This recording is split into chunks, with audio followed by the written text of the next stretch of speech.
Hello दोस्तों, AP तन्या blog पर आपका स्वागत है। कलयुग का अंत कब और कैसे होगा। हाँ दोस्तों, आज हम बात करने वाले हैं कलयुग का अंत कब और कैसे होगा। पुराणों के अनुसार इस समय कलयुग का प्रथम चरण चल रहा है, जिसकी अवधि 12 वर्ष दिव्य वर्ष होगी।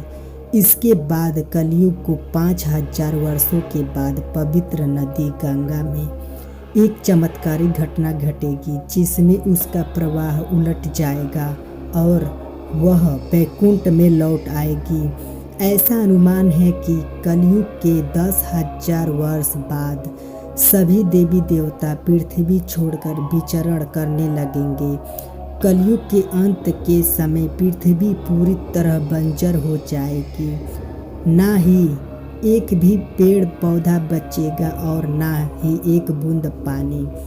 कलयुग में मनुष्य की आयु बहुत कम हो जाएगी। स्त्री और पुरुष दोनों अस्वस्थ रहेंगे तथा उनकी आयु भी कम हो जाएगी।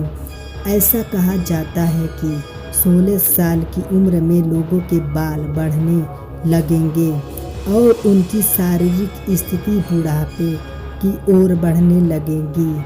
इस प्रकार यौवन की अवधि भी कम हो जाएगी और समाप्त हो जाएगी।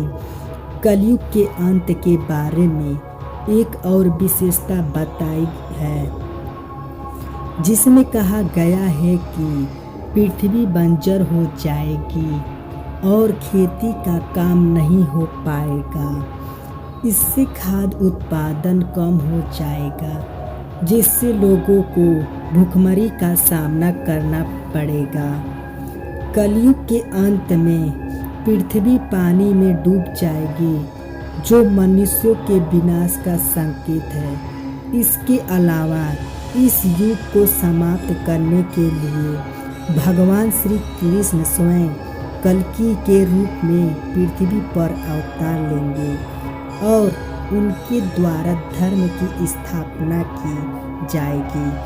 तभी यह युग समाप्त होगा और एक नए युग अर्थात सतयुग का प्रारंभ होगा। लेकिन दोस्तों, पौराणिक मान्यताओं के अनुसार घोर कलयुग के अंत में कल्कि अवतार का जन्म होगा और जो पापियों का विनाश करके सतयुग की स्थापना करेगा। इसके साथ ही कुछ लोगों का मानना है कि कल्कि अवतार आने पर इंसानों की उम्र 20 से 30 साल ही हो जाएगी।